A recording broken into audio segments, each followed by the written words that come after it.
Can a mustache kill a movie?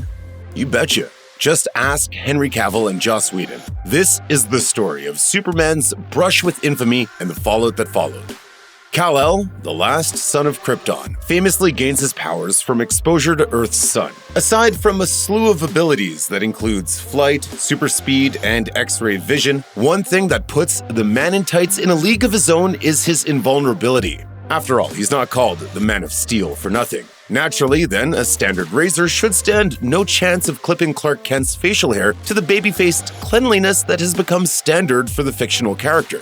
The uncertainty around Kal-El's shaving technique became the theme of an ad campaign from Gillette in 2013. Corresponding with the release of Henry Cavill's premiere outing as Superman, Man of Steel, the company went all out in an attempt to answer this comic book riddle. The company assembled a Justice League-level group of nerds to present differing theories, from director Kevin Smith to Bill Nye, and fans were asked to make a vote for their favorite theory online. Other people have suggested a kryptonite razor, as if that's simple. Would you shave with death, ladies and gentlemen? Of course not. However, Gillette must have missed the episode of Superman the Animated Series in which Clark Kent gets that perfect smooth trim using a mirror and his powerful heat vision, two products that the company sadly doesn't sell.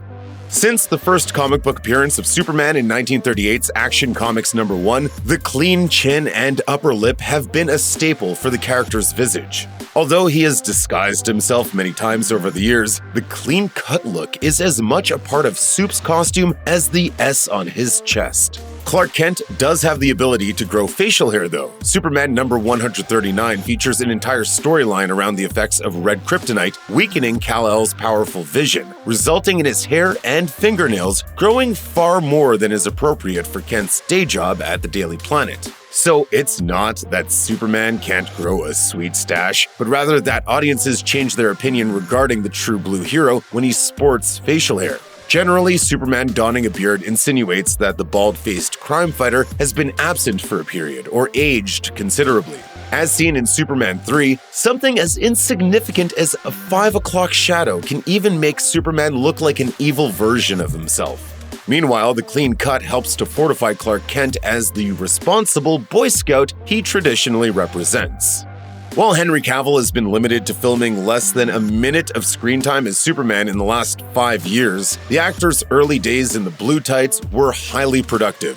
Making his debut in 2013's Man of Steel solo flick, Cavill continued his time in the spotlight with Batman v Superman: Dawn of Justice in 2016. Powering through that movie's poor critical reception, production for Cavill's next adventure as Soups began less than a month later. Unfortunately, unbeknownst to everyone involved during those first days of filming, Justice League was about to unravel the entire DCEU. Booyah.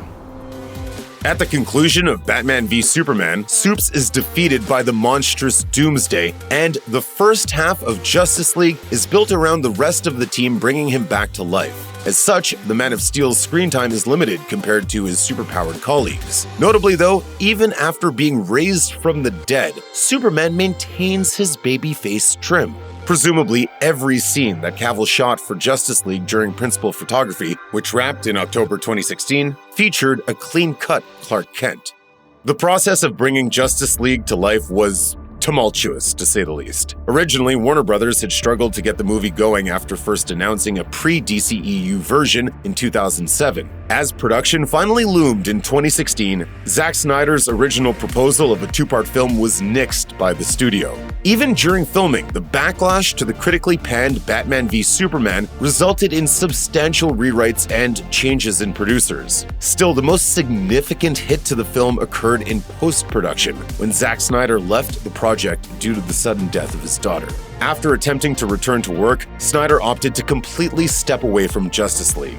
In his announcement, he said, "In my mind, I thought it was a cathartic thing to go back to work, to just bury myself and see if that was the way through it. The demands of this job are pretty intense. It is all-consuming, and in the last 2 months, I've come to the realization I've decided to take a step back from the movie to be with my family, be with my kids, who really need me." As principal photography on Justice League seemed to come to an end, the cast dispersed into other projects. Henry Cavill moved into production on the action thriller Night Hunter, which failed to garner much positive attention. However, it is notable for one particular reason. Cavill had grown a scruffy beard for the project. So when the actor shifted to his next film, Mission Impossible Fallout, the choice was made to give his character a mustache. Fallout director Christopher McQuarrie later told the AV Club, Henry just finished Night Hunter and had a big beard and the mustache and long hair. When he came to work, he had cut his hair but still had that mustache, and he asked, "What do you think?" I thought about it for a second and said, "You know what, let's go for it." Unfortunately, this offhand decision would later lead to significant problems when Cavill received a call to return for reshoots on Justice League 3 months into filming on Mission Impossible Fallout. In the wake of Zack Snyder's departure from Justice League, Warner Brothers and DC enlisted Joss Whedon to take over, who had previously helmed Marvel's The Avengers and Avengers Age of Ultron. Avengers! With yet another creative mind now embedded in the Justice League scuffles, the studio agreed to 2 months and $25 million worth of reshoots, a significant cost compared to the standard reshoot budget of $6 million to $10 million and a couple of weeks. Aside from scheduling conflicts with the movie's stars, the studio had its own demands for the reshoots that would add to this growing monster of a film. First, the theatrical version was limited to a 2-hour runtime, a demand made by Warner Brothers CEO Kevin Tsujihara.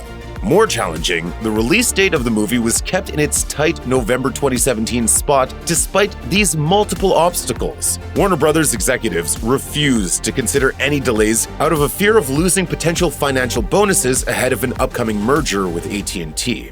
The problem of Henry Cavill's mustache served to distract from all the other drama surrounding the Justice League reshoots. The price tag Warner Brothers faced for Justice League was approaching $300 million with the added reshoot fund. Meanwhile, Paramount's Mission Impossible Fallout came in at an equally impressive $250 million. Obviously, neither studio wanted to face the risk of a continuity error, deal with the CGI removal of Cavill's facial hair, or worst of all, have the actor wear a fake mustache. As Christopher McQuarrie told the AV Club, "I've worked with fake mustaches before. You can get away with it for a shot or two, but it doesn't work over the course of a movie."